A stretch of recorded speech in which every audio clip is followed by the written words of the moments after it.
ನಮಸ್ಕಾರ ಶಿವಣ್ಣ, ಹೇಗಿದ್ದೀರಿ ಅಂತ ಹಿಂಗೆ ಕೇಳಿದ್ರೆ ಇದೇನ್ರಿ ಏನೇನೋ ಮಾತಾಡ್ತೀರಾ, ಸುಮ್ಮನೆ ಹಿಂಗೆಲ್ಲ ಮಾತಾಡ್ತಾರೆ. ಮತ್ತೆ ಜನ್ಮದ ಜೋಡಿ ಸಿನಿಮಾ ಅಮೆರಿಕನ್ ಯೂನಿವರ್ಸಿಟಿಯ ಹ್ಯುಮ್ಯಾನಿಟೀಸ್ ವಿಭಾಗದಲ್ಲಿ ಒಂದು ಚಿಕಾಗೋ. ಸಬ್ಜೆಕ್ಟ್ ಆಗಿತ್ತು ಅಂತ. ಕನ್ನಡದ ಒಂದು ಸಿನಿಮಾ ಚಿಕಾಗೋ ಯೂನಿವರ್ಸಿಟಿಗೆ ಹ್ಮ್. ಒಂದು ಸಬ್ಜೆಕ್ಟ್ ಆಗಿ ಅಲ್ಲಿ ಅದರ ಸ್ಟಡಿ ಆಯಿತು ಅನ್ನೋದಿದೆಯಲ್ಲ, that itself is great ಅಂತ. ಹಾಗೇನು ಮಾಡಿದ್ವಿ, ಆಮೇಲೆ ಏನು ಆಫ್ಟರ್ ಆಲ್ ನಾವು ಎಷ್ಟು 38 ದಿವಸದಲ್ಲಿ ಶೂಟಿಂಗ್ ಮುಗಿಸಿದ್ದೀವಿ ಇಡೀ ಸಿನಿಮಾನ. 96 ಕೇವಲ ಒಂದು 70 ಲಕ್ಷದ ಬಜೆಟಲ್ಲಿ ನಾವು ಮಾಡಿದ್ದದು. ಸುಮಾರು 11 ಕೋಟಿಯನ್ನು ಆಗಲೇ ಕಲೆಕ್ಟ್ ಮಾಡ್ತೀವಿ. ನಾನು ಮಾಡದೇ ಉಳಿದಿದ್ದು ಅಪ್ಪುಗೆ ಮಾತ್ರ. ಅಪ್ಪುಗೆ ಸಿನಿಮಾ ಮಾಡಬೇಕಾಯಿತು, ಅಪ್ಪುನ ಮೊದಲನೇ ಸಿನಿಮಾ ನಾನು ಮಾಡಬೇಕಾಯಿತು. ಅದರ ಹಿಂದಿ ವರ್ಷನ್ ಬಂತು, ಸ್ವದೇಶ್. ಅಮ್ಮ ಯಾಕೆ ಗ್ರೇಟ್ ಆಗ್ತಾರೆ ಪಾರ್ವತಮ್ಮನವರು ಅಂದರೆ, ನಾವು ಹೇಳಿದ್ವಿ ಈ ಥರ ಕೇಸ್ ಹಾಕ್ಬೋದು ಅವ್ರ ಮೇಲೆ, ಈ ಥರ ಇದೆ, ನಾವು 4 ಕೋಟಿಗೆ ಕೇಸ್ ಹಾಕೋಣ. ಪಾರ್ವತಮ್ಮ ಆಮೇಲೆ ಕೇಸ್ ಹಾಕಬೇಕು ಅಂದವರು, ಬೇಡ ಬಿಟ್ಬಿಡು.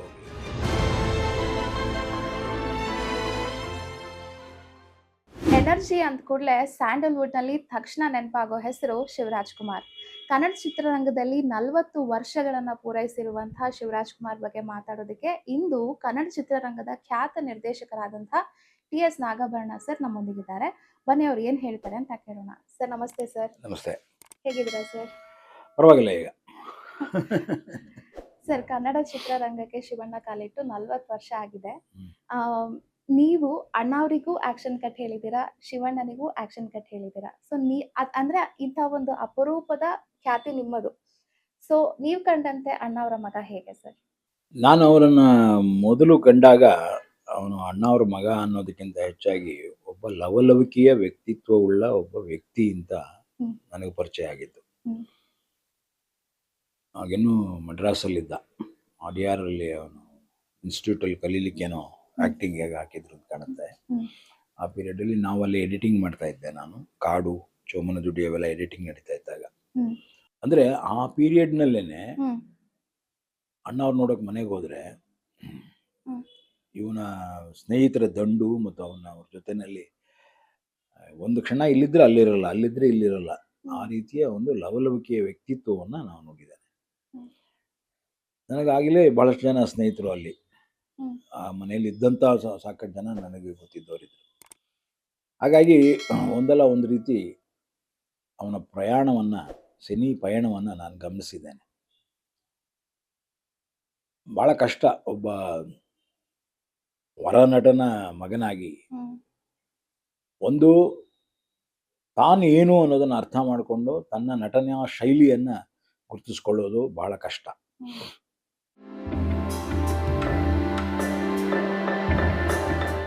ರಾಜ್ಕುಮಾರ್ ಥರ ಮಾಡ್ತಾರೆ ಅಂತ ಅಂದ ಕೂಡಲೇ ರಾಜ್ಕುಮಾರ್ ಥರ ಎಲ್ಲರೂ ಮಾಡ್ತಾರೆ ಅಂತ ಬಂದ್ಬಿಡುತ್ತೆ. ಅದಲ್ಲ, ಇದು ಶಿವರಾಜ್ ಕುಮಾರ್ ಥರ ಆ್ಯಕ್ಟ್ ಮಾಡಬೇಕು. ಸೊ ಇವು ಶಿವರಾಜ್ ಕುಮಾರ್ ತನ್ನದೇ ಆದಂಥ ಒಂದು ಪೋರ್ಟ್ಫೋಲಿಯೋದನ್ನು ವರ್ಕ್ ಮಾಡಬೇಕು ಅವನು. ಹಾಗಾಗಿ ಅವನ ಮೊದಲ ಸಿನಿಮಾಗಳನ್ನೆಲ್ಲ ಗಮನಿಸಿದಾಗ ತಾನು ನನ್ನದೇ ಆದಂಥ ಒಂದು ವ್ಯಕ್ತಿತ್ವವನ್ನು ರೂಪಿಸ್ಕೊಳ್ತೇನೆ ಅನ್ನೋ ಧೈರ್ಯದ ಮೇಲೆ ತನ್ನ ಎಂಟ್ರಿಗಳನ್ನ ಕೊಟ್ಕೊಂಡ್ಬಂದ. ಇದು ಬಹಳ ಮುಖ್ಯ. ಕಾಪಿ ಮಾಡೋದು ಭಾಳ ಈಸಿ, ಅದರಲ್ಲೂ ಇಮಿಟೇಟ್ ಮಾಡೋದ್ರಲ್ಲಂತೂ ಬಹಳ ಜನ ನಿಸ್ಸೀಮರಿದ್ದಾರೆ.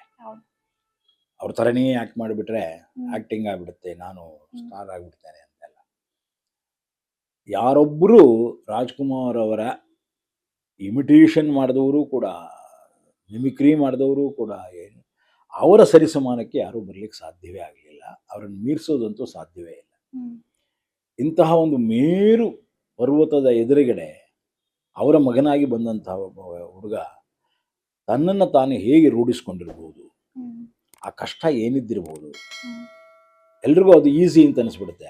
ಅವರಪ್ಪ ಆ್ಯಕ್ಟ್ರು, ಅವನು ಆ್ಯಕ್ಟ್ ಮಾಡ್ತಿದ್ದಾನೆ, ಅವನು ಸ್ಟಾರ್ ಕಣೆ, ಅವನು ಹಂಗೆ ಆಗ್ಬಿಡ್ತಾನೆ ಅಂತ. ಅಲ್ಲ, ಹಾಗಲ್ಲ. ಅದು ಸ್ಟಾರ್ ಗಿರಿಯನ್ನು ಯಾರೋ ತಮಗೆ ತಾವೇ ಆವಾಹಿಸ್ಕೊಳ್ಳೋದಲ್ಲ, ಬೇರೆಯವರು ಅದನ್ನು ಕೊಡಬೇಕು, ಪ್ರೇಕ್ಷಕರು ಅದನ್ನು ಕೊಡಬೇಕು. ಅಂತಹ ಪ್ರೇಕ್ಷಕರ ಮನ ಮುಟ್ಟುವಲ್ಲಿ ಈ 40 ವರ್ಷಗಳಲ್ಲಿ ಶಿವರಾಜ್ ಕುಮಾರ್ ಅದ್ಭುತವಾದ ನಟನಾ ಕೌಶಲ್ಯವನ್ನು ತೋರಿಸಿದ್ದಾನೆ. ಅದರ ಬಗ್ಗೆ ಎರಡನೇ ಮಾತೇ ಇಲ್ಲ.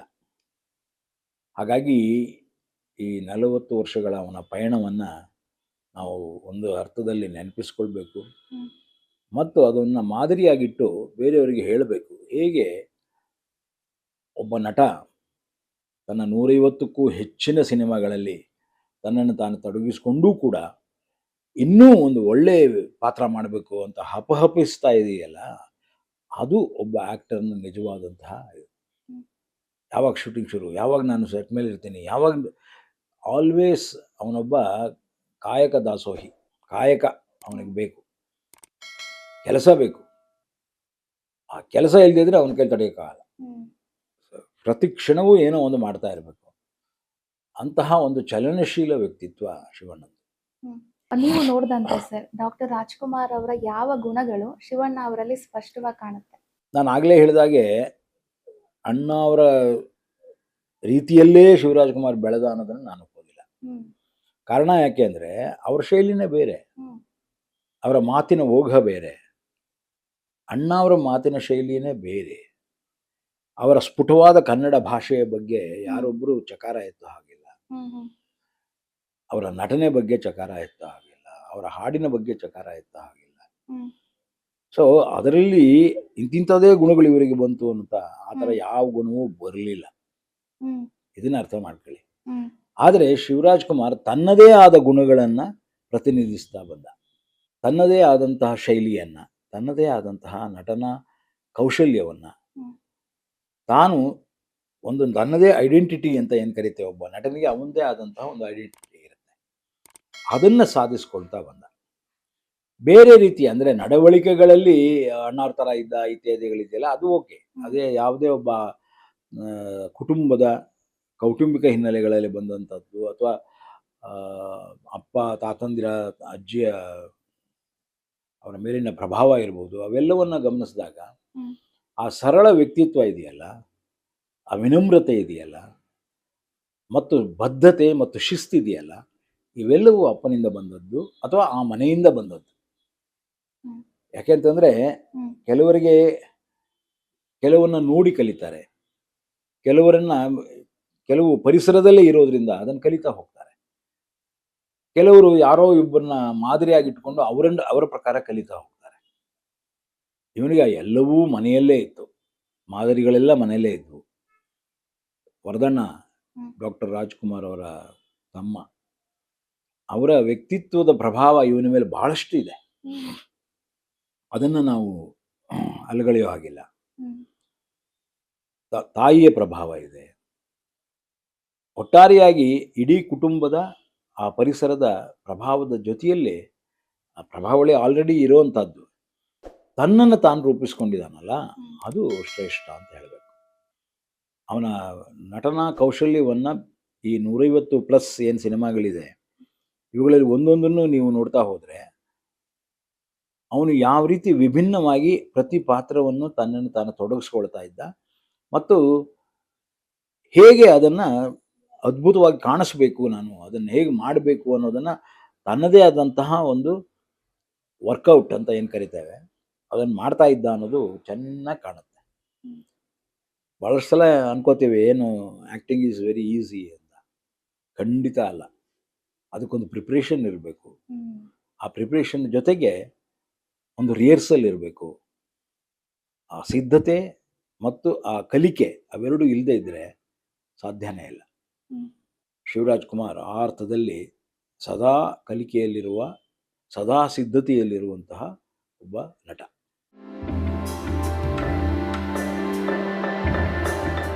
ಸರ್, ಈಗ ಅವರ ವೃತ್ತಿ ಜೀವನದಲ್ಲಿ ದೊಡ್ಡ ಮೈಲಿಗಲ್ಲು ಅಂತಂದ್ರೆ ಜನ್ಮದ ಜೋಡಿ ಸಿನಿಮಾ 1996 ಅಲ್ಲಿ ರಿಲೀಸ್ ಆಗಿತ್ತು. ನಿಮ್ಮ ನಿರ್ದೇಶನದಲ್ಲಿ ಮೂಡಿ ಬಂದಂತಹ ಸಿನಿಮಾ. ಇದು ಹೇಗೆ ಶುರುವಾಯಿತು ಸರ್? ಜನ್ಮದ ಜೋಡಿ ಪ್ಲಾನಿಂಗ್ ಹೇಗಾಯಿತು? ಅದೊಂದು ರೀತಿ ನಾನು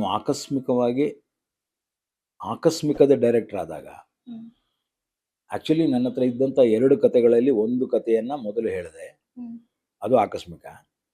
ಆ ಕತೆನ ನಾನು ಶಿವರಾಜ್ಕುಮಾರ್ಗೆ ಕತೆ ಹೇಳಲಿಕ್ಕೆ ಹೋಗಿದ್ದು, ವರದಣ್ಣ ಅವರಿಗೆ ಮತ್ತು ಅಣ್ಣ ಅವರಿಗೆ. ಹಾಗಾಗಿ ನಾನು ಈ ಕತೆನೋ ಆಕಸ್ಮಿಕನೋ ಅಥವಾ ಜನ್ಮದ ಜೋಡಿನೋ ಒಟ್ಟಿನಲ್ಲಿ ಒಂದು ಕತೆ ಅವನಿಗೆ ಮಾಡೋದು ಅನ್ನೋದನ್ನು ತಲೆಯಲ್ಲಿ ಇಟ್ಕೊಂಡಿದ್ದೆ.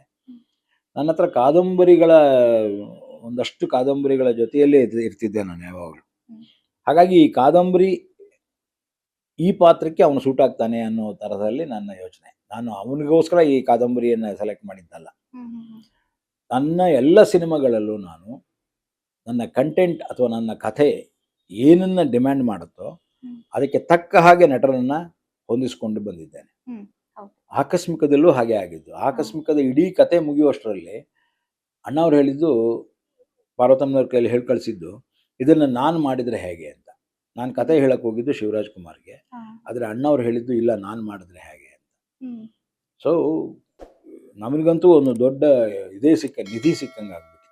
ಹ್ಮ್. ಅದಕ್ಕೋಸ್ಕರ ಸುಮಾರು ಕಷ್ಟಪಟ್ಟೆ ಅಂತ ಇಟ್ಕೊಳ್ಳಿ. ಹ್ಮ್. ಕಥೆಯ ಸ್ವರೂಪವನ್ನು, ಪಾತ್ರದ ಸ್ವರೂಪವನ್ನು, ಹ್ಮ್. ಇವೆಲ್ಲವನ್ನ ಬೇರೆ ಬದಲಾಯಿಸಬೇಕಾಗಿ ಬಂತು. ಹ್ಮ್. ಆದರೆ ಬದಲಾವಣೆ ಒಳ್ಳೆಯದಕ್ಕಾಗಿ ಆಯಿತು. ಅದು ಆಕಸ್ಮಿಕದ್ದು. ಅದನ್ನು ಮಾಡ್ತಿದ್ದಾಗಲೇ ನಾನು ಈ ಅಣ್ಣ ಅವರಿಗೆ ಮತ್ತು ವರದಣ್ಣ ಅವರಿಗೆ ಕಾನ್ಸ್ಟೆಂಟ್ ಆಗಿ ಬೇರೆ ಬೇರೆ ಕಥೆಗಳನ್ನ ಹೇಳ್ತಾನೆ ಇದ್ದೆ. ಹ್ಮ್. ಅದರಲ್ಲಿ ಒಂದು ಜನ್ಮದ ಜೋಡಿ, ಇನ್ನೊಂದು ಚಿಗುರಿದ ಕನಸು, ಹ್ಮ್. ಆಮೇಲೆ ಭೈರಪ್ಪನವ್ರದ್ದು 2 ನಾವಲ್ಲು, ಈ ಥರ ಅವರು ಎಲ್ಲವೂ ಕಥೆಗಳನ್ನ ಅವ್ರ ಹತ್ರ ಡಿಸ್ಕಸ್ ಮಾಡ್ತಿದ್ದೆ. ಹ್ಮ್. ಬಹಳ ಮುಖ್ಯವಾಗಿ ವರದಣ್ಣ ಅವ್ರ ಹತ್ರ. ಹಾಗಾಗಿ ವರದಣ್ಣ ಅವ್ರಿಗೆ ನನ್ನ ಹತ್ರ ಒಂದಷ್ಟು ಕಥೆಗಳ ಗುಚ್ಛ ಇದೆ ಅಂತ ಗೊತ್ತಿತ್ತು ಅವ್ರಿಗೆ. ಹ್ಮ್. ಸೊ ಈಗ ಆಕಸ್ಮಿಕ ಆಯಿತು, ನೆಕ್ಸ್ಟ್ ಏನು ಮಾಡೋಣ ಅಂತ ಹೇಳಿದಾಗ ನಾನು ಜನ್ಮದ ಜೋಡಿ ಕತೆ ಹೇಳಿದೆ. ಹ್ಮ್. ಫಸ್ಟ್ ಅವರಿಬ್ಬರೇ ಕತೆ ಕೇಳಿದ್ರು, ಯಾರೂ ಇರಲಿಲ್ಲ ನನಗೆ. ಹ್ಮ್. ಅಣ್ಣ ಮತ್ತು ವರದಣ್ಣ ಇಬ್ಬರೇ ಕತೆ ಕೇಳಿದ್ರು. ಹ್ಮ್. ಅಣ್ಣ ಅವರು ಫಸ್ಟು ಒಳ್ಳೆ ಚಕ್ಕಮುಟ್ಟ ಹಾಕೊಂಡು ಹಿಂಗೆ ಕೂತ್ಕೊಂಡ್ಬಿಡ್ತಾರೆ. ಭಾಳ ಹೇಳಿ ಎಲ್ಲ ಹಿಂಗೆ ಕೂತ್ಬಿಡ್ತಾರೆ. ಹ್ಮ್. ಅದರ ಕತೆ ಅದರಲ್ಲಿ ಎಷ್ಟು ಇನ್ವಾಲ್ವ್ ಆಗ್ತಾ ಹೋಗ್ತಾರೆ ಅಂದರೆ, ಆ ಕೂತಿದ್ದವ್ರು ನಿಧಾನವಾಗಿ ಮುಂದೆ ಮುಂದೆ ಮುಂದೆ ಬಂದು ಕೊನೆಗೆ ಎಡ್ಜಲ್ಲಿ ಕೂತ್ಕೊಂಡಿರ್ತಾರೆ. ಹ್ಮ್. ಕಣ್ಣೆಲ್ಲ ನೀರು ತುಂಬ್ಕೊಂಡ್ಬಿಟ್ಟಿರುತ್ತೆ. ಹ್ಮ್. ಅಷ್ಟು ಇನ್ವಾಲ್ವ್ ಆಗ್ತಾರೆ. ಹ್ಮ್. ಒಬ್ಬ ನಟ ಕೇವಲ ಕಥೆಯಲ್ಲಿ ಇನ್ವಾಲ್ವ್ ಆಗೋದು ಅಷ್ಟೇ ಅಲ್ಲ, ಆ ಪಾತ್ರಗಳಲ್ಲೂ ಇನ್ವಾಲ್ವ್ ಆಗಿಬಿಟ್ಟಿರ್ತಾರೆ. ಹ್ಮ್. ಯಾಕೆಂದರೆ ಅವರ ಒಳಗಿರುವ ನಟ ಇದಾನಲ್ಲ, ಅವನೊಬ್ಬ ಮುಗ್ಧ ಮಗು ಇದ್ದ ಹಾಗೆ. ಹ್ಮ್. ಅವ್ರು ಎಲ್ಲದಕ್ಕೂ ರಿಯಾಕ್ಟ್ ಮಾಡುತ್ತೆ. ಹ್ಮ್. ಸೊ ಅಂತಹ ಒಂದು ಕತೆ ಕೇಳಿದ ಮೇಲೆ ಅವರು ಫಸ್ಟ್ ಕೊನೆಯಲ್ಲಿ ಹೇಳಿದ್ದೇನಪ್ಪ ಅಂತಂದರೆ, ಹ್ಮ್. ಅಬ್ಬಾ ಸದ್ಯ ಅವರಿಬ್ಬರು ಸೇರ್ಕೊಂಡ್ರಲ್ಲಪ್ಪ, ಹ್ಮ್. ಅಯ್ಯ ನೀನು ಮನ್ಕಾಯ ಇವಾಗ ಸದ್ಯ ಸೇರ್ಸಿದ್ಯಲ್ಲ ಅವ್ರನ್ನ ಅಂದರು. ಹ್ಮ್. ಅಂದರೆ ಪಾಪ ಅವರಿಬ್ಬರು ಸಪ್ರೇಟಾಗಿ ಹ್ಮ್. ಪ್ರೀತಿ ಮಾಡಿದವ್ರು ಹೋಗೇ ಬಿಟ್ಟಿದ್ರೆ ಏನಪ್ಪ ಗತಿ ಅಂತ ಅವ್ರಿಗೆ ಒದ್ದಾಟ ಆಗ್ತಾ ಇತ್ತು. ಹ್ಮ್. ಅವನೆಲ್ಲ ಕೊನೆಯಲ್ಲಿ ಆ ಜಾತ್ರೆಯಲ್ಲಿ ಬಂದು ಅವಳನ್ನು ಹುಚ್ಚಿನ ಎತ್ಕೋತಾನೆ ಅಂತ ಕೂಡಲೇ ಅವರಿಗೆ ಸದ್ಯ ಹ್ಮ್. ಒಳ್ಳೆ ಕೆಲಸ ಆಯಿತು, ಬದುಕಿಸ್ದೆ ಸಮಾಧಾನ ನನ್ನ ಆಯ್ತು. ಅಂತಂದ್ರು. ಹ್ಮ್. ಅಂದರೆ ಅಷ್ಟರ ಮಟ್ಟಿಗೆ ಅವರು ಇನ್ವಾಲ್ವ್ ಆಗಿದ್ರು. ಹ್ಮ್. ಯಾವಾಗ ಆ ರೀತಿ ಕಥೆಯನ್ನು ಅವರು ಆಸ್ವಾದಿಸಿದ್ರು, ತಕ್ಷಣ ನನಗನ್ನಿಸ್ತು ಈ ಕತೆ ಸೂಪರ್ ಹಿಟ್ ಆಗುತ್ತೆ, ಇದ್ರ ಬಗ್ಗೆ ಎರಡನೇ ಮಾತಿಲ್ಲ ಅಂತ. ಹ್ಮ್. ಹಾಗೇನು ಮಾಡಿದ್ವಿ. ಆಮೇಲೆ ಏನು ಆಫ್ಟರ್ ಆಲ್ ನಾವು ಎಷ್ಟು 38 ದಿವಸದಲ್ಲಿ ಶೂಟಿಂಗ್ ಮುಗಿಸಿದ್ದೀವಿ ಓ. ಇಡೀ ಸಿನಿಮಾನ. ಹ್ಮ್. 96ಅಲ್ಲಿ ಹ್ಮ್. ಕೇವಲ 38 ದಿನಗಳಲ್ಲಿ ಹ್ಮ್. ಜನ್ಮದ ಜೋಡಿ ಅಂತಹ ಒಂದು ಚಿತ್ರವನ್ನು ಕೇವಲ ಒಂದು 70 ಲಕ್ಷದ ಬಡ್ಜೆಟಲ್ಲಿ ನಾವು ಮಾಡಿದ್ದದು. ಹ್ಮ್. ಸುಮಾರು 11 ಕೋಟಿಯನ್ನು ಆಗಲೇ ಕಲೆಕ್ಟ್ ಮಾಡ್ತು. ಹ್ಮ್. 70 ಲಕ್ಷದ ಸಿನಿಮಾ 11 ಕೋಟಿ ಮೊದಲ ರಿಲೀಸಲ್ಲಿ ಕಲೆಕ್ಟ್ ಮಾಡ್ತು. ಹ್ಮ್. ಆಮೇಲೂ ಸಾಕಷ್ಟು ಕಲೆಕ್ಟ್ ಮಾಡ್ತದೆ. ನಮ್ಮವ್ರು ಭಾಳ ಜನ ಹೇಳ್ತಾರೆ, ಕಮರ್ಷಿಯಲ್ ಸಿನಿಮಾ ಸರ್, ಹ್ಮ್. ಆರ್ಟ್ ಸಿನಿಮಾ ಸರ್ ಅಂತ. ಹ್ಮ್. ನಾನು ಅವ್ರಿಗೆ ಒಂದೇ ಪ್ರಶ್ನೆ ಕೇಳೋದು, ಹಾಗಾದರೆ ಜನ್ಮದ ಜೋಡಿ ಏನು? ಹ್ಮ್. ಬಂಗಾರದ ಮನುಷ್ಯ ಆದಮೇಲೆ ಜನ್ಮದ ಜೋಡಿ, ಹ್ಮ್. ಜನ್ಮದ ಜೋಡಿ ಆದಮೇಲೆ ಮುಂಗಾರು ಮಳೆ. ಈ ಸ್ಥಿತ್ಯಂತರಗಳನ್ನ ಗಮನಿಸಿದಾಗ ಹ್ಮ್.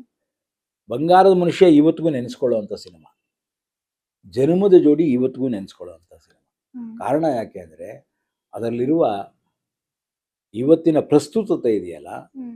ಅದು ಬೇರೆ ಯಾವ ಸಿನಿಮಾಗಳಲ್ಲೂ ಇಲ್ಲ. ಎಷ್ಟೋ ಸಿನಿಮಾಗಳು ಚೆನ್ನಾಗಿರುತ್ತೆ, ಓಡುತ್ತೆ, ಇದೆಲ್ಲ ಮಾಡುತ್ತೆ, ದುಡ್ಡು ಮಾಡುತ್ತೆ, ಇತ್ಯಾದಿಗಳಲ್ಲಿ ಇರುತ್ತೆ. ಆದರೆ ಅದು ಅಕಾಲಿಕವಾಗಿ, ಅಂದರೆ ಕಾಲ ಆದಮೇಲೆ ಅದು ಮರ್ತೇ ಹೋಗುತ್ತೆ. ಹ್ಮ್. ಸಾರ್ವಕಾಲಿಕವಾಗಿ ನಿಲ್ಲುವಂಥದ್ದು ಇರುತ್ತಲ್ಲ, ಹ್ಮ್. ಅದು ಬಂಗಾರದ ಮನುಷ್ಯ, ಜನ್ಮದ ಜೋಡಿ, ಈ ತರಹದ ಸಿನಿಮಾಗಳು. ಹ್ಮ್. ಸೊ ಆ ಸಿನಿಮಾ ಒಂದನ್ನು ಶಿವಣ್ಣನ ಜೊತೆ ಪ್ರಾರಂಭ ಮಾಡಿದೆ ಅನ್ನುವಂತಹ ಖುಷಿ ನನಗಿದೆ. ಹ್ಮ್.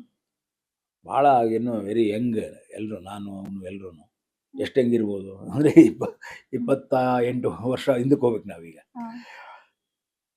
ಭಾಳ 38 ದಿನದಲ್ಲಿ ಸಿನಿಮಾ ಮುಗಿಸ್ಬೋದಾಗಿತ್ತು ಅನ್ನುವಂಥ ಸ್ಪೀಡನ್ನು ಪಿಕಪ್ ಮಾಡಿದ್ವಿ ಅಂದರೆ ಹ್ಮ್. ಲೆಕ್ಕ ಹಾಕಿ.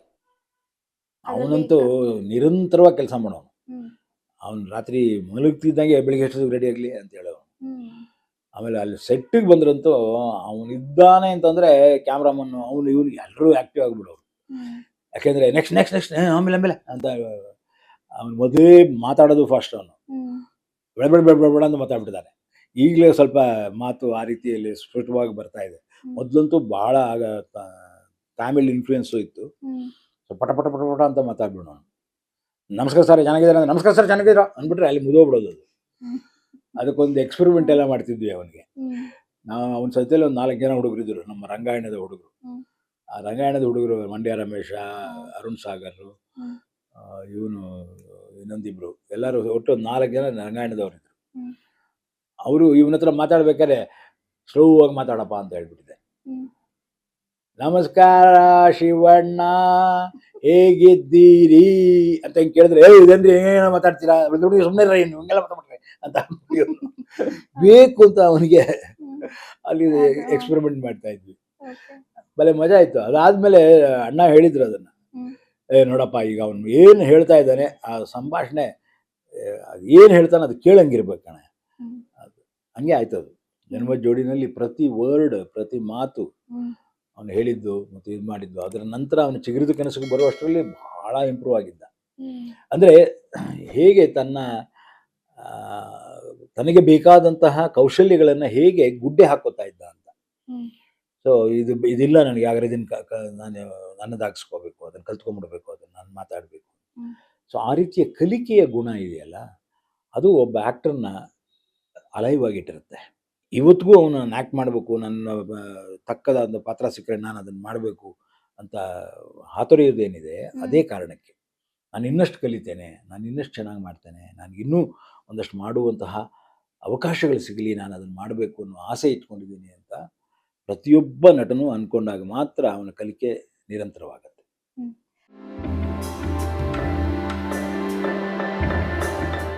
ಕಲಿಕೆ ಅಂದಾಗ ನೆನಪಾಯ್ತು ಸರ್, ಜನ್ಮದ ಜೋಡಿಗೆ ಅವರು ಕಂಸಾಳೆ ಎಲ್ಲಾನು ಕಲಿತ್ರ ಅನ್ಸುತ್ತೆ. ಸೊ ಅದು ಹೇಗಿತ್ತು ಸರ್? ಪ್ರತಿಯೊಂದನ್ನು ಕಲಿತ ಅವನಲ್ಲಿ. ಕಂಸಾಳೆಗೆ ಫಸ್ಟ್ ಹಾಡು ಹಾಕ್ಬಿಟ್ಟು ಎಲ್ಲರನ್ನು ಸಾಯಂಕಾಲ ಶೂಟಿಂಗ್ ಮುಗಿಸಿ ಅಲ್ಲೊಂದು ಹೋಟ್ಲಿತ್ತು, ಸುಜಾತ ಹೋಟ್ಲ್ ಅಂತ ಮೈಸೂರಲ್ಲಿ, ಎಲ್ಲರೂ ಅಲ್ಲೇ ಇದ್ವಿ. ಸಾಯಂಕಾಲ ಹೋಗ್ತಿದ್ದಂಗೆ 6 ಗಂಟೆಗೆ ಪ್ಯಾಕಪ್ ಆಗೋದು, 7 ಗಂಟೆಗೆ ಪ್ಯಾಕಪ್ ಆಗೋದು, ಒಂದು ಅರ್ಧ ಗಂಟೆ ಅಷ್ಟೇ ಜರ್ನಿ, 8 ಗಂಟೆ ಒಳಗೆ ಅಲ್ಲಿ ಇರ್ತಿದ್ವಿ. ಊಟಕ್ಕೆ ಮುಂಚೆ ನಮ್ದೊಂದು ಇದು ಸೆಷನ್, ಏನದು ಅಂದರೆ ಕಂಸಾಳೆ ಮಾಡೋದು, ಎಲ್ರಿಗೂ ಹೇಳ್ಕೊಡಯ್ಯ ಅಂತ. ಅವ್ರು ಬರೀ ಆ್ಯಕ್ಟ್ ಮಾಡೋರ್ಗೆ ಅಷ್ಟೇ ಅಲ್ಲ, ಇರೋ ಬೇರೆ ಆ್ಯಕ್ಟರ್ಗಳನ್ನು ಕಂಸಾಳೆ ಹಿಡ್ಕೊಂಡು ಪ್ರಾಕ್ಟೀಸ್ ಮಾಡೋರು, ನಮ್ಮ ಡೈರೆಕ್ಷನ್ ಡಿಪಾರ್ಟ್ಮೆಂಟ್ ಅವರು ಪ್ರಾಕ್ಟೀಸ್ ಮಾಡೋರು, ಒಬ್ಬೊಬ್ರು ಎಲ್ಲರೂ ಪ್ರಾಕ್ಟೀಸ್ ಮಾಡೋರು. ಫಸ್ಟ್ 2 ಡೇಸ್ ಬರಲಿಲ್ಲ ಅವನು, ಅದೇ ಮಾಡಿಬಿಡ್ಬೋದು ಅನ್ನೋ ಹಾಗೆ. 3rd ಡೇ ಹಾಡಾಗ್ತಿದ್ದಂಗೆ ಫಸ್ಟ್ ಬಂದವನೇ ಅವನು. ಯಾಕೆಂದ್ರೆ ಅವನ ಕಾಲು ಕೈ ಸುಮ್ಮನಿರಲ್ಲ. ಯಾವಾಗ ಕಂಸಾಳೆ ಶುರುವಾಯ್ತೋ ಅವನು ಬಂದ. ಸೊ ಅವನು ರಿಹರ್ಸಲ್ ಮಾಡ್ತಾ ಇದ್ದ. So he was enjoying it more than learning, enjoying the learning. ಅದರಿಂದಾಗಿ ಅವನಿಗೆ ಅದು ಬಹಳ ಬೇಗ ಕರಗತವಾಗ್ತಾ ಇತ್ತು. ಎಷ್ಟು ಚೆನ್ನಾಗಿ ಇಡೀ ಹಾಡನ್ನು ಕೇವಲ 1.5 ದಿವಸದಲ್ಲಿ ಮುಗಿಸಿದ್ದೀವಿ. ಇಡೀ ಸಾಂಗು ಬೆಳಿಗ್ಗೆ ಶುರು ಮಾಡಿದ್ವಿ, ಸಾಯಂಕಾಲಕ್ಕೆ ಒಂದು ಹಂತಕ್ಕೆ ಬಂತು, ನೆಕ್ಸ್ಟ್ ಡೇ ಹಾಫ್ ಡೇಗೆ ಮುಗ್ದೇ ಹೋಯ್ತು. ಅಂದರೆ ಅಷ್ಟು ಸ್ಪೀಡಾಗಿ ಕೆಲಸ ಮಾಡ್ತಾ ಇದ್ವಿ ಅಂತ. ಅಂಡ್ ಅವನು, ನಾನು ಆಗಲೇ ಹೇಳಿದಾಗೆ, ಒಬ್ಬ ನಟನಲ್ಲಿ ಇರಬೇಕಾದಂತಹ ಏಕಾಗ್ರತೆ ಇದೆಯಲ್ಲ, ಕಾನ್ಸಂಟ್ರೇಷನ್ ಅಂತ ಕರೀತೇವೆ. ಒಂದ್ಸಲ ನೋಡಿದ್ರೆ ಅದನ್ನ ಹಿಡ್ಕೋಬೇಕು, ಅದನ್ನು ಹಿಡ್ಕೊಂಡು ಅದನ್ನು ತನ್ನದಾಗಿಸ್ಕೊಂಡು ತಾನು ಹೇಗೆ ಅದನ್ನು ಪ್ರೆಸೆಂಟ್ ಮಾಡಬೇಕು ಅಂತ ಯೋಚನೆ ಮಾಡಬೇಕು. ಅದನ್ನು ಮಾಡ್ತಾ ಇದ್ದ. ಮತ್ತೆ ನೀವು ಸಿನಿಮಾದಲ್ಲಿ ಹಾಡನ್ನು ಹಾಡಿಸಿದ್ರಿ, ಮಣಿ ಮಣಿ ಮಣಿಗೊಂದು ದಾರ. ನೀವು ಡೈಲಾಗ್ಸ್ ಬಗ್ಗೆ ಹೇಳ್ತಾ ಇದ್ರಿ, ಹಾಡನ್ನು ಹಾಡುವಾಗ ಹೇಗಿರ್ತಾ ಇತ್ತು? ಇಲ್ಲ, ಅದು ಹಾಡೇ ಡೈಲಾಗನ್ನೇ ಹಾಡಾಗಿ ಮಾಡಿದ್ದು. ಅದನ್ನು ಅದಕ್ಕೊಂದು ಹಿಸ್ಟ್ರಿ ಇದೆ. ಅದೇನೇನೋ ಮನೋಹರು ಮತ್ತು ಇವರೆಲ್ಲ ಕೂತು ಭಾಳ ಚೆನ್ನಾಗಿ ಮಾಡಿದ್ರು ಅದನ್ನು, ಬರ್ಗೂರು ಅವರೆಲ್ಲ. ಸೊ ಆ ಹಾಡಿನ ಇದರಲ್ಲಿ ಯಾರು ಹಾಡಬೇಕು ಅಂದಾಗ ಅದು ಡೈಲಾಗ್ ಅವನೇ ಹಾಡಲಿ ಅಂತ. ಅದು ಶಾಸ್ತ್ರೀಯವಾಗಿ ಇದಾಗಿ ಎಲ್ಲ ಸ್ವರಬದ್ಧವಾಗಿ ಏನೇ ಇರಬೇಕಾಗಿಲ್ಲ, ನೀವು ಫಸ್ಟ್ ಹಾಡಿಸೋದು ನೋಡೋಣ ಅದು. ಅಣ್ಣವ್ರಿಗಂತೂ ಭಾಳ ಖುಷಿ ಆಗೋಯ್ತು. ಏನಪ್ಪ ಇದು, ಏನೇನೋ ಪ್ರಯೋಗ ಮಾಡ್ತೀರಾ ನೀವು ಅಂತ. ವರ್ಧಣ್ಣ ಅಂತೂ ವಾಸ್ ಥ್ರಿಲ್ಡ್. ನನಗೆ ಯಾಕೆ ಆ 2 ದೊಡ್ಡ ಹಿರಿಯ ಜೀವಿಗಳು ಯಾವಾಗಲೂ ಸದಾ ಜ್ಞಾಪಕ ಬರ್ತಾ ಇರ್ತಾರೆ ಅಂತಂದರೆ, ಅವರು ಚೆನ್ನಾಗಿದ್ದರೆ ಅದನ್ನು ಭಾಳ ಖುಷಿಯಾಗಿ ಎಂಜಾಯ್ ಮಾಡೋರು. ಅಕಸ್ಮಾತ್ ಏನಾದ್ರು ಕೆಟ್ಟದು ಸರಿ ಇಲ್ಲ ಅಂತ ಅನಿಸಿದ್ರೆ ನೇರವಾಗಿ ಹೇಳ್ತಾನೆ ಇರಲಿಲ್ಲ. ಭಾಳ ಇಲ್ಲ ಪರವಾಗಿಲ್ಲ, ಇಲ್ಲ ಇಲ್ಲ ಚೆನ್ನಾಗಿದೆ, ಓಕೆ ಪರವಾಗಿಲ್ಲ ಅಂತ ಅವರ ಆ್ಯಕ್ಷನಲ್ಲೇ ನಾವು ಅರ್ಥ ಮಾಡ್ಕೋಬೇಕು, ಯಾಕೋ ಸರಿ ಇಲ್ಲ ಇದು ಅಂತ. ಅಷ್ಟರ ಮಟ್ಟಿಗೆ ಇನ್ನೊಬ್ಬರನ್ನ ಹರ್ಟ್ ಮಾಡಬಾರ್ದು, ಇನ್ನೊಬ್ಬರಿಗೆ ಯಾವುದೇ ರೀತಿಯಲ್ಲಿ ನಮ್ಮಿಂದಾಗಿ ಹರ್ಟ್ ಆಗಬಾರ್ದು ಅನ್ನುವಂತಹ ಒಂದು ಮನಸ್ಥಿತಿ ಅವರಲ್ಲಿತ್ತು. ಅದು ಇಡೀ ಮನೆಯಲ್ಲಿ ಅವರೆಲ್ರಿಗೂ ಇದಿತ್ತು. ಸೊ ಅದರಿಂದಾಗಿ ಎಷ್ಟೋ ಸಲ ನಾವು ಏನೇನೋ ತಪ್ಪುಗಳು ಮಾಡ್ತಾ ಇರ್ತಿದ್ವಿ. ಆದರೆ ಅದನ್ನೆಲ್ಲ ಅವರು ಪ್ರಯೋಗ ಅಂತ ಅನ್ಕೋತಿದ್ರೆ ಪರವಾಗಿಲ್ಲ ನಡೀರಿ.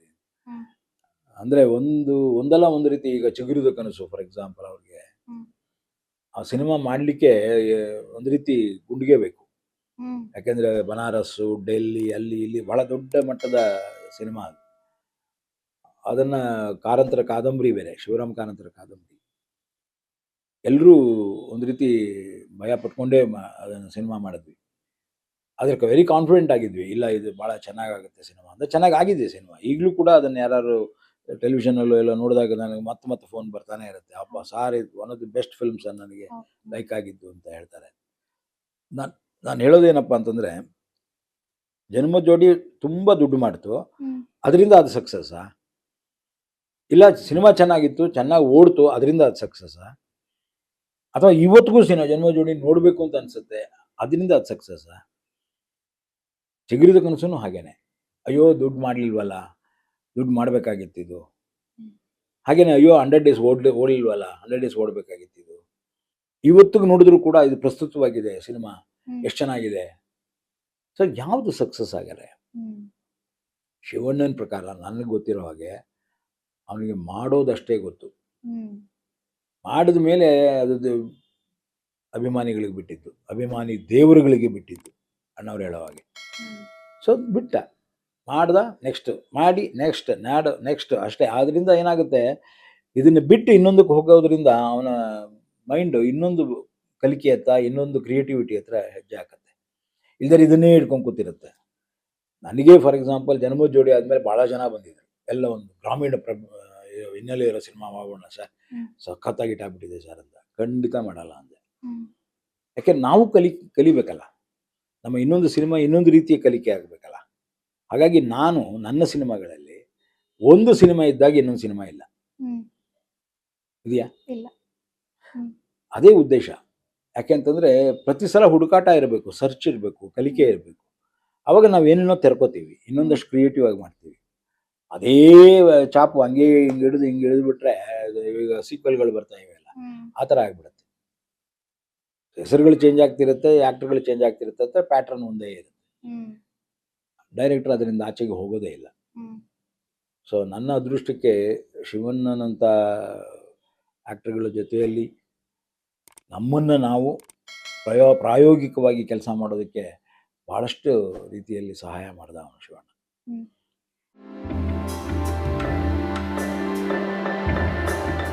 ಜನ್ಮದ ಜೋಡಿ ಹಲವಾರು ಸ್ಟೇಟ್ ಪ್ರಶಸ್ತಿಗಳು ಬಂತು, ರಾಜ್ಯ ಪ್ರಶಸ್ತಿ, ಫಿಲ್ಮ್ ಫೇರ್ ಅವಾರ್ಡ್ಸ್ ಬಂತು.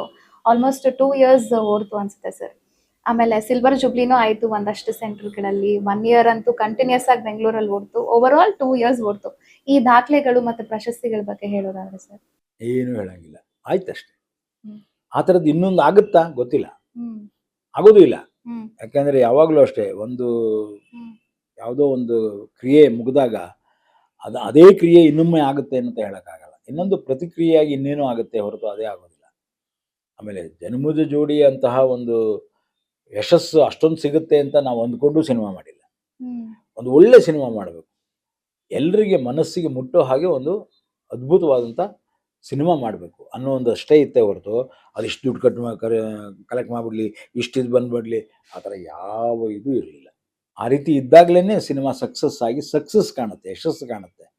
ನಾವು ಮೊದಲೇ ಯಶಸ್ಸನ್ನು ಕಾಣ್ತೀವಿ ಅಂತ ಯಾವುದೋ ಸಿನಿಮಾ ಅದು ಕಾಣುತ್ತೆ, ಅದಿನ್ನೂ ರಿಲೀಸ್ ದಿವಸನೇ 100 ಡೇಸ್ ಏನೋ ಕೊಟ್ಬಿಟ್ಟಿರುತ್ತೆ ಎಲ್ಲರಿಗೂ. ಅದು ಓಡ್ತೋ ಇಲ್ಲೋ ಗೊತ್ತಿಲ್ಲ 100 ಡೇಸ್, ಬಟ್ ರಿಲೀಸ್ ದಿವಸನೇ 100 ಡೇಸ್ ಫಲಕಗಳನ್ನ ಕೊಟ್ಟರು ಅಂತ. ಅಂದರೆ 100 ಡೇಸ್ ಓಡೋಂಥ ಸಿನಿಮಾ ಮಾಡಿದ್ದೀವಿ ನಾವು ಅಂತ. ಆದರೆ ಆ ರೀತಿಯ ಆ್ಯಂಟಿಸಿಪೇಟ್ರಿ ಸಕ್ಸಸ್ಗಳನ್ನ ಹೇಳ್ತಾ ಇಲ್ಲ ನಾನು.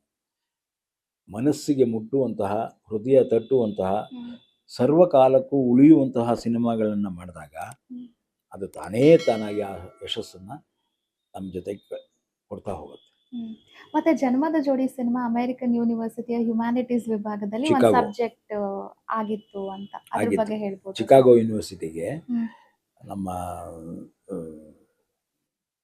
ಎಕಾನಮಿಸ್ಟ್ ಅವರು ಅದರ ರೆಫರೆನ್ಸನ್ನು ಸಿನಿಮಾ ನೋಡಿಬಿಟ್ಟು ನನಗೆ ಕೇಳಿ, ನನಗೆ ಆ ಸಿನಿಮಾನ ಹೇಗಾರು ಮಾಡಿ ಒಂದು ವಿಡಿಯೋ ಮಾಡಿಕೊಡು ಅಂತ ಹ್ಮ್.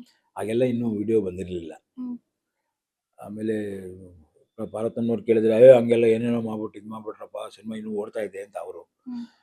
ಸೊ ಒಂದರ್ಥದಲ್ಲಿ ಆ ರೀತಿಯ ಕನ್ನಡದ ಒಂದು ಸಿನಿಮಾ ಚಿಕಾಗೋ ಯೂನಿವರ್ಸಿಟಿಗೆ ಹ್ಮ್. ಒಂದು ಸಬ್ಜೆಕ್ಟ್ ಆಗಿ ಅಲ್ಲಿ ಅದರ ಸ್ಟಡಿ ಆಯಿತು ಅನ್ನೋದಿದೆಯಲ್ಲ, hmm. That itself is great ಅಂತ ನಾನು ಹೇಳ್ತೀನಿ. ಹೌದು. ಹೆಮ್ಮೆಯ ವಿಷಯ. ಬಹಳ ದೊಡ್ಡ ವಿಷಯ ಅದು. ಯಾಕೆಂದರೆ ನಾವು ಸಿನಿಮಾಗೆ ಪಟ್ಟಿಗಳೇ ಇಲ್ಲ ನಮ್ಮಲ್ಲಿ. ಹ್ಮ್. ಅದರಲ್ಲೂ ಕನ್ನಡ ಸಿನಿಮಾಗಳಿಗೆ ಕನ್ನಡದ ಅಸಿಸ್ಟೆಂಟ್ ಡೈರೆಕ್ಟರ್ಗಳು ಮತ್ತು ಸ್ಟೂಡೆಂಟ್ಸ್ಗಳಿಗೆ ಯಾರಿಗೆ ಏನಾದರೂ ಓದೋದಕ್ಕೆ ಕನ್ನಡದ ಸಿನಿಮಾ ಬಗ್ಗೆ ಸಿಗುತ್ತಾ ಸರ್ ಅಂತ ಹುಡುಕ್ತಾ ಇರ್ತಾರೆ ಪಾಪ. ಹ್ಮ್. ಎಷ್ಟೋ ಸಲ ಅವ್ರ ಕೈಗೆ ಸಿಗೋದಿಲ್ಲ. ಅಂಥವ್ರಿಗೆಲ್ಲ ಬೇಕು ಅಂತ ನಾನು ಎಷ್ಟೋ ಸಲ ನನ್ನ ಇವುಗಳನ್ನೆಲ್ಲ ಚಿತ್ರಕಥೆಗಳನ್ನೆಲ್ಲ ಪ್ರಿಂಟ್ ಹಾಕ್ಸಿಟ್ಟಿದ್ದೀನಿ. ಹ್ಮ್. ಸೊ ದಟ್ ಅವ್ರು ಅದನ್ನೆಲ್ಲ ಬಳಸ್ಕೊಳ್ಳಿ, ನೋಡಲಿ ಅಂತೇಳಿ. ಹ್ಮ್. ಕಾರಣ ಯಾಕೆ ಅಂತಂದರೆ, ನಮಗೆ ಯಾವಾಗ ಪಟ್ಟಿಗಳಿರೋದಿಲ್ವೋ ನಾವು ನಮ್ಮ ಸ್ವಂತ ಪಟ್ಟಿಗಳನ್ನು ಮಾಡೋಕ್ಕೆ ಶುರು ಮಾಡ್ತೀವಿ. ಹ್ಮ್. ನಮ್ಮದು ರಿಸ್ಟ್ರಿಕ್ಟೆಡ್ ನಾಲೆಡ್ಜಲ್ಲಿ ಅದನ್ನು ಓಕೆ ಮಾಡ್ತೀವಿ. ಹ್ಮ್. ಇವತ್ತು ಹಾಗಿಲ್ಲ. ಮೊದಲು ಆ ರೀತಿ ನಾವು ಒಂದು ಸಿನಿಮಾ ನೋಡಬೇಕು ಅಂದರೆ ಹುಡ್ಕೊಂಡು ಹೋಗ್ತಿದ್ವಿ ಅದನ್ನು. ಹೌದು. ಯಾವ್ದಾದ್ರು ಫೆಸ್ಟಿವಲ್ ಆಗುತ್ತೆ ಅಂದರೆ ಆ ಫೆಸ್ಟಿವಲ್ಗೆ ಹೋಗ್ತಾ ಇದ್ವಿ. ಹ್ಮ್. ಡೆಲ್ಲಿಲಾಗುತ್ತಾ ಅಲ್ಲಿಗೆ, ಕಲ್ಕಟ್ಟಾಲಾಗುತ್ತಾ ಅಲ್ಲಿಗೆ, ಕೇರಳಲಾಗುತ್ತಾ ಅಲ್ಲಿಗೆ, ಎಲ್ಲಿ ಫೆಸ್ಟಿವಲ್ ಆಗುತ್ತೆ ಫಿಲ್ಮ್ ಫೆಸ್ಟಿವಲ್ ಹ್ಮ್. ಹೋಗೋದು, ಅಲ್ಲಿಂದಷ್ಟು ಸಿನಿಮಾಗಳು ನೋಡೋದು ಇತ್ಯಾದಿಗಳು. ಹ್ಮ್. ಅದು ವಿದ್ಯಾರ್ಥಿಗಳಾಗಿ. ಹ್ಮ್. ಈಗ ಹಂಗಿಲ್ಲ. ಈಗ ನಿಮಗೆ ಸುಮ್ಮನೆ ಫಿಂಗರ್ ಟಿಪ್ಪಲ್ಲಿದೆ, ಹಿಂಗಂದರೆ ಎಲ್ಲ ಸಿಗುತ್ತೆ. ನೆಟ್ ಅದೆಲ್ಲ ಯಾವುದು OTT ಓಪನ್ ಅದು OTT ಇದೆಲ್ಲ. ಇತ್ಯಾದಿ ಎಲ್ಲ ಸಿನಿಮಾಗಳು ಸಿಗುತ್ತೆ. ಹಾಗಾಗಿ ಎಲ್ಲರೂ ಈ ಓದಿ ಮನನ ಮಾಡ್ಕೊಳ್ಳೋ ಬದಲು ನೋಡಿ ಮನನ ಮಾಡೋಕ್ಕೆ ಶುರು ಮಾಡಿದ್ದಾರೆ. ಹ್ಮ್. ಅದೇ ಇವತ್ತಿನ ದುಸ್ಥಿತಿ ಅಂತ ನಾನು ಹೇಳಬೇಕು. ಹ್ಮ್. ಈಗ ನೋಡಿದ ಇಮೇಜ್ ಏನಾಗುತ್ತೆ ಅದು ನಿಮ್ಮ ಮೇಲೆ ಬಹಳ ಪರಿಣಾಮ ಬೀರುತ್ತೆ. ಅದನ್ನು ಕಾಪಿ ಮಾಡೋಕ್ಕೆ ಶುರು ಮಾಡಿರ್ತೀರ. ಹ್ಮ್. ನಿಮ್ಮದೇ ಆದಂಥ ಇಮೇಜ್ಗಳನ್ನು ನೀವು ಸೃಷ್ಟಿ ಮಾಡಲ್ಲ. ಅದೇ ಆ ಥರ ಇದೆಯಲ್ಲ, ಆ ಥರ ಮಾಡೋಣ, ಈ ಥರ ಇದೆಯಲ್ಲ, ಈ ಥರ ಮಾಡೋಣ. ಈಗ ಸಾಕಷ್ಟು ಸಿನಿಮಾಗಳಲ್ಲಂತೂ ಒಂದು ಫೈಟ್ ಸೀಕ್ವೆನ್ಸ್ ಮಾಡಿ ಈ ಥರ ಫೈಟ್ ಮಾಡಿಬಿಡಿ ಸರ್ ಅಂತಾರಂತೆ. ಒಂದು ಸಾಂಗ್ ಸೀಕ್ವೆನ್ಸ್ ತೊಗೊಂಬಂದು ನೋಡಿ ಈ ಥರ ಸಾಂಗ್ ಮಾಡಿಬಿಡಿ ಸರ್ ಅನ್ನೋದು. ಆಮೇಲೆ ಇಡೀ ಸಿನಿಮಾನೇ ನೋಡಿ ಈ ಥರ ಇದೆ, ಈ ಸಿನಿಮಾ ಥರ ಮಾಡೋಣ ಸರ್ ಅಂತ ಅನ್ನೋದು. ಹ್ಮ್. ಇದು ಕಾಪಿಯಿಂಗ್ ಆಗುತ್ತೆ. ಒಂದು ಇಂಡಸ್ಟ್ರಿಗೆ ಅದು ಬೇಕಾಗ್ಬೋದು. ಯಾಕೆಂದರೆ ಇಂಡಸ್ಟ್ರಿ ಕಾಪಿ ಮಾಡೋದೇ ಅದ್ರ ಕೆಲಸ. ಲೇತ್ಗೆ ಏನು ಕೆಲಸ? ಒಂದು ಮೆಷಿನ್ ಬಂದರೆ ಅದು ಆ ಬೋಲ್ಟು ನಟ್ಟು ಏನು ಬರುತ್ತೋ ಅದೇ ಬೋಲ್ಟ್ ನಟ್ಟುಗಳನ್ನು ಮಾಡ್ತಾ ಹೋಗುತ್ತೆ. ಲೇತನ ಕೆಲಸ ಅಷ್ಟೇ ಅದು. ಹ್ಮ್. ಆದರೆ ಸಿನಿಮಾ ಹಾಗಲ್ಲ. Cinema is A absolute mind glowing situation. Mind glowing, not mind blogging ಅಲ್ಲ, ಮೈಂಡ್ ಗ್ಲೋಯಿಂಗ್ ಅದು. ಅದರಿಂದಾಗಿ ಪ್ರತಿಯೊಬ್ಬನ ಮನಸ್ಸಿನಲ್ಲೂ ಸಿನಿಮಾದಲ್ಲಿ ಏನೋ ಒಂದು ಇದು ಹೊಡೆಯುತ್ತೆ, ಒಂದು ಗ್ಲೋ ಸಿಗುತ್ತೆ ಅವರಿಗೆ. ಚೆನ್ನಾಗಿದೆ ಅಂತ ಯಾಕೆ ಅನಿಸುತ್ತೆ ಅಂದರೆ ಅವನಿಗೆ ಎಲ್ಲೋ ತಟ್ಟುತ್ತದೆ, ಕಮ್ಯುನಿಕೇಟ್ ಆಗಿರುತ್ತೆ. ಅದು ಬಹಳ ಮುಖ್ಯ. ಅದನ್ನು ನಾವು ಈಗೇನು ಮಾಡಿಬಿಟ್ಟಿದ್ದೀವಿ, ಎಲ್ಲವನ್ನ ನೋಡಿ ಕಲಿತಾ ಇದ್ದೀವಿ. ಓದಿ ಕಲಿಯೋದಿತ್ತು ಒಂದು ಕಾಲ, ಮಾಡಿ ಕಲಿಯೋದಿತ್ತು, ಈಗ ಬರೀ ನೋಡಿ ಕಲಿಯೋದಾಗ್ಬಿಟ್ಟಿದೆ.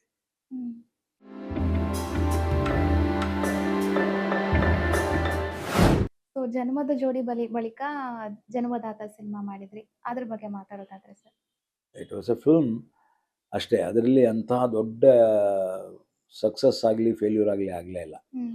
ಕಾರಣ ಯಾಕೆ ಅಂತಂದರೆ, ಎಗೇನ್ ನಮಗೆ ಕಥೆಯಲ್ಲಿ ಜೀವಾಳ ಇದ್ದಾಗ ಚಿತ್ರಕಥೆಯಲ್ಲಿ ಅದು ಕಾಣುತ್ತೆ, ಮತ್ತು ಮೇಕಿಂಗಲ್ಲಿ ಅದು ಚೆನ್ನಾಗಿ ಮೂಡಿ ಬರುತ್ತೆ. ಯಾವಾಗ ಕಥೆಯಲ್ಲಿ ಜೀವಾಳ ಕಮ್ಮಿ ಆಗ್ತಾ ಇದೆ ಅಂತ ಗೊತ್ತಾಗುತ್ತೋ ಅದನ್ನು ತುಂಬಿಸೋದಕ್ಕೆ ಬೇರೆ ಬೇರೆ ರೀತಿಯ ಎಲಿಮೆಂಟ್ಗಳನ್ನ ಅದರ ಸುತ್ತ ಎಣಿತಾ ಹೋಗ್ತೀವಿ. ಒಂದು ಅದ್ಭುತವಾದ ಪ್ರಯೋಗ ಅದು ಜನ್ಮದಾತ. ತಂದೆ ಮಗನ ಕಾನ್ಫ್ಲಿಕ್ಟನ್ನು ತರೋದು ಅಂತ ಪ್ಲ್ಯಾನ್ ಮಾಡಿದ್ವಿ. ಆದರೆ ಅದರ ಪರಿಸರ ನಿರ್ಮಾಣದಲ್ಲಿ ನಾವೊಂದು ರೀತಿ ಸೋತ್ವಿ. ಹಾಗಾಗಿ ಅದು ಸಕ್ಸಸ್ಸು ಆಗಲಿಲ್ಲ. ಆಮೇಲೆ ಯಾಕೆ ಸಕ್ಸಸ್ ಆಗಲಿಲ್ಲ ಅಂದರೆ, ಐಡೆಂಟಿಟಿ ಇಲ್ಲ, ಕನೆಕ್ಟಿವಿಟಿ ಬೇಕು.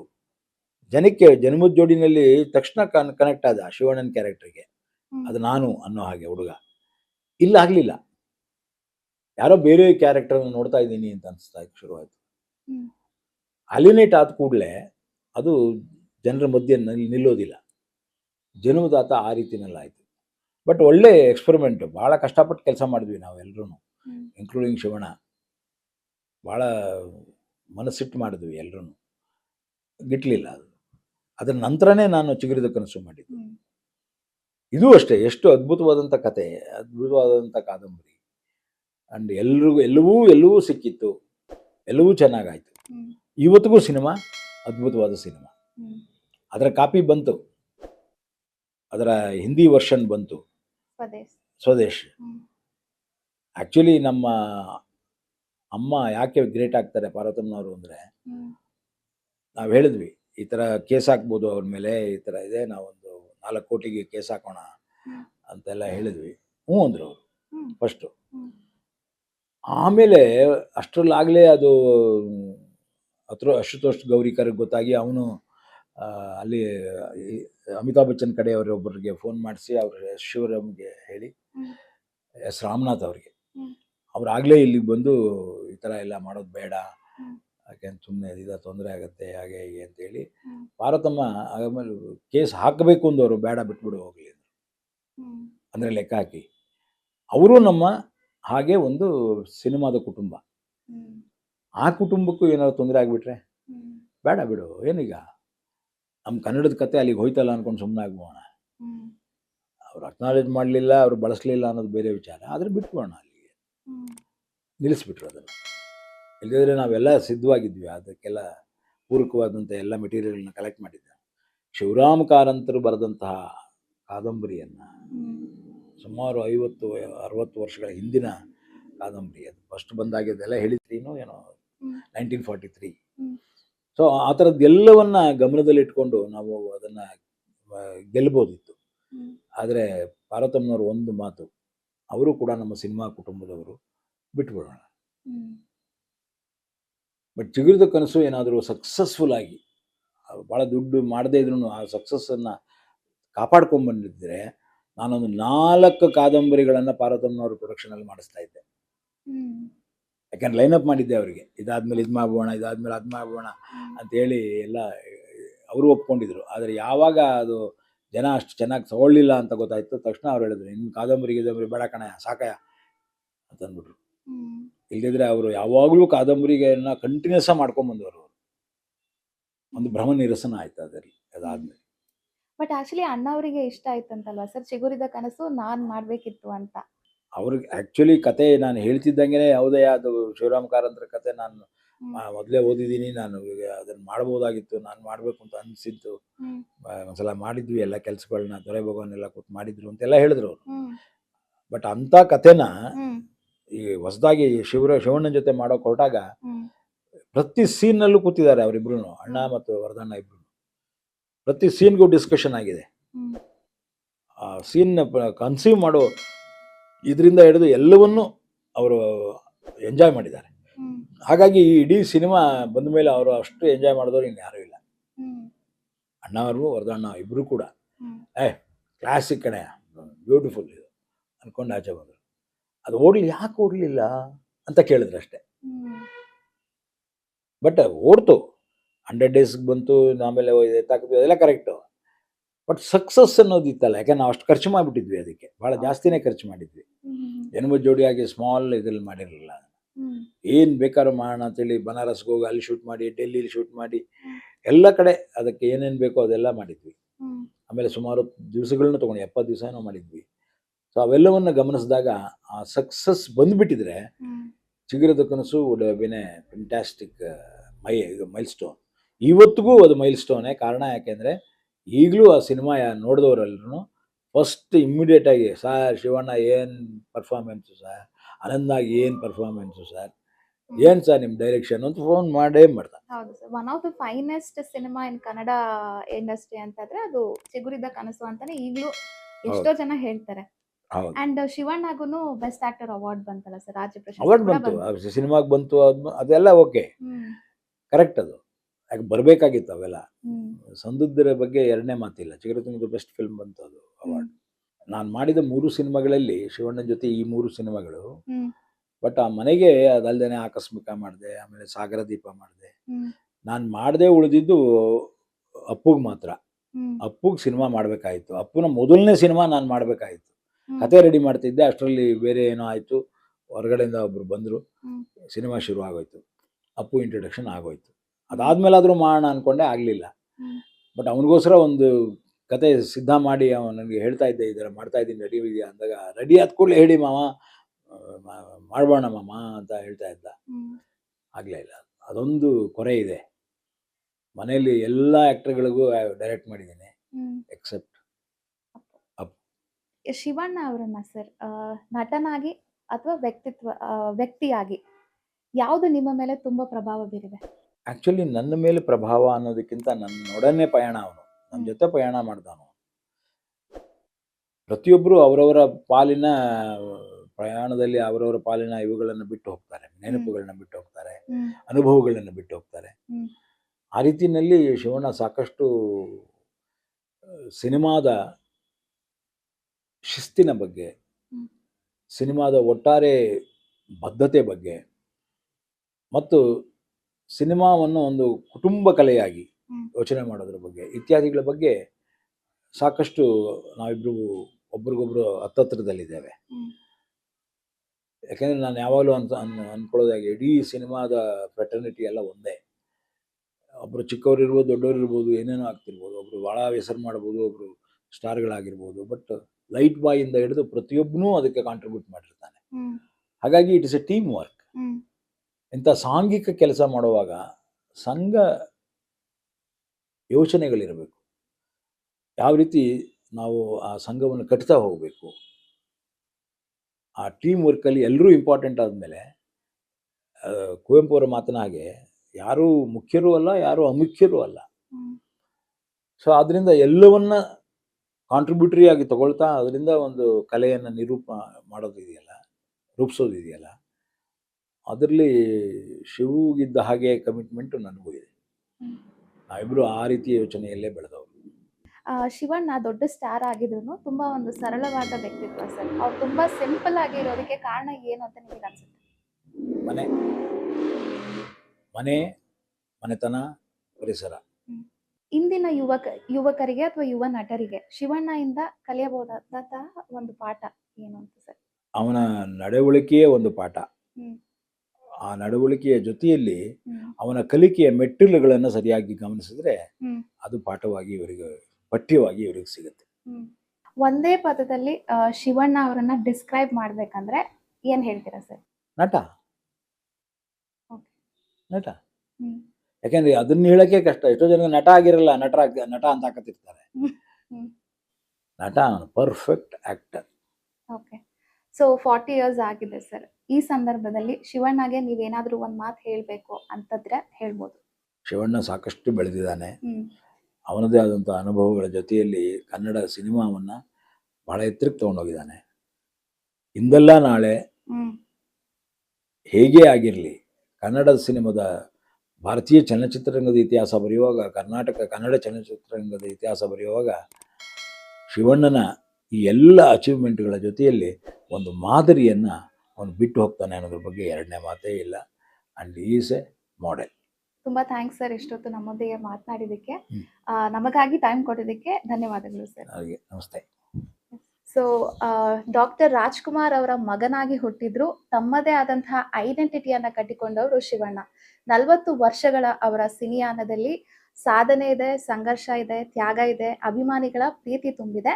ಶಿವಣ್ಣ ಬಗ್ಗೆ ಮಾತನಾಡೋದಕ್ಕೆ ಪ್ರತಿ ವಾರ ಒಬ್ಬೊಬ್ರು ಸ್ಪೆಷಲ್ ಅತಿಥಿಯೊಂದಿಗೆ ನಾನು ಬರ್ತೀನಿ. ಅಲ್ಲಿವರೆಗೂ ನೋಡ್ತಾ ಇರಿ ವಿಜಯ ಕರ್ನಾಟಕ ವೆಬ್, ಫೇಸ್ಬುಕ್ ಹಾಗೂ ಯೂಟ್ಯೂಬ್ ಚಾನೆಲ್ಗಳನ್ನ. ಧನ್ಯವಾದಗಳು.